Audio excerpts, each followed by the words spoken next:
everyone, my name's Tanya the Ghoul, and today I'll be looking into public domain alternatives for Willy Wonka and the Chocolate Factory, or Charlie and the Chocolate Factory, whichever one boats your float. First off, we have Oscar Wilde, who essentially is the inspiration, or at least his look is the inspiration for Willy Wonka and Willy Wonka and the Chocolate Factory. Now, Oscar Wilde is not a candy maker, but you can make him a candy maker. And as long as you are respectful to him as an individual, since he was a real life person, this isn't really a character, as long as you're respectful to his likeness and just happen to make him a candy maker, then you're fine. You'll be good. You can do what you please as long as it's respectful. Yeah, I know he's passed, but you could still try to be at least a little respectful when adapting him, And then we got the Muffin Man, the Muffin Man! And he's from the little nursery rhyme. So you can use the Muffin Man as a Willy Wonka stand-in if you so please. And then we also have the witch from Hansel and Gretel, which you could make into a good guy or at least a morally gray character in the same kind of vein as Gene Wilder's Willy Wonka, which had a very twisted, sadistic side to him, but still, charming enough to leave a good impact on children. And then we got the Candyman from Dot and Tot of Maryland, which is a pretty good fit. Like, he looks the part, and he's literally made out of candy, so he probably knows how to make candy because, well, he's made of it, so makes sense. And then we also got the Candyman from the M&M's commercial, which you will have to be very careful with. And you cannot have him associated with the M&M's brand since it's not public domain. You'd have to change it to like a generic candy brand, but you could still use the idea of this Candyman character being a Willy Wonka stand-in. And then you have Oz from The Wonderful Wizard of Oz.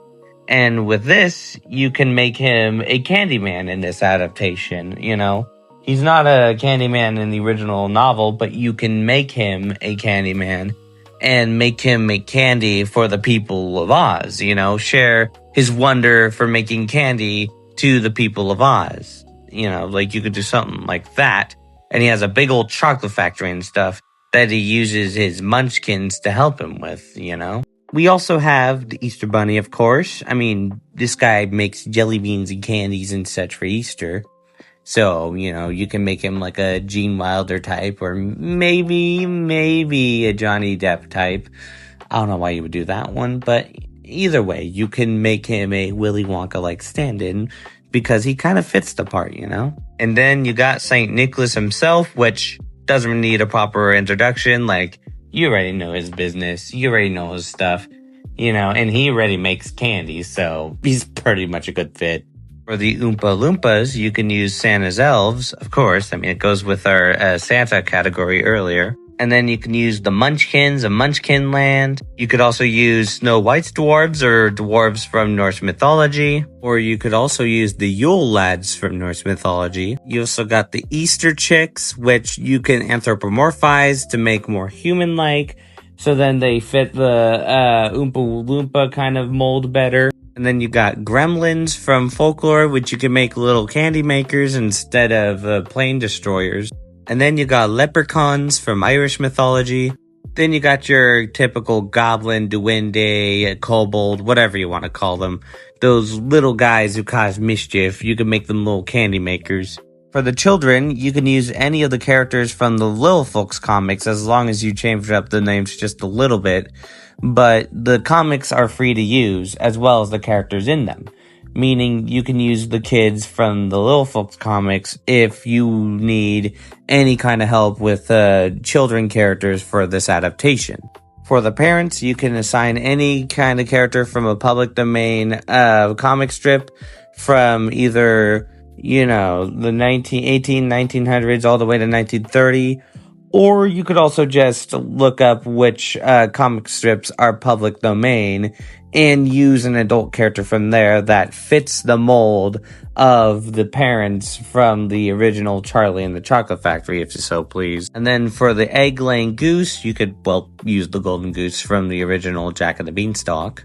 Or if you want to be more faithful to the original novel, you could use the squirrels from the Silly Symphony short Autumn, or use any animal from the Silly Symphony shorts up to 1930. Or better yet, just use any animal in the world. Any animal could do, monkeys or birds or just literally any other animal that is legally distinct enough you may use for this type of story.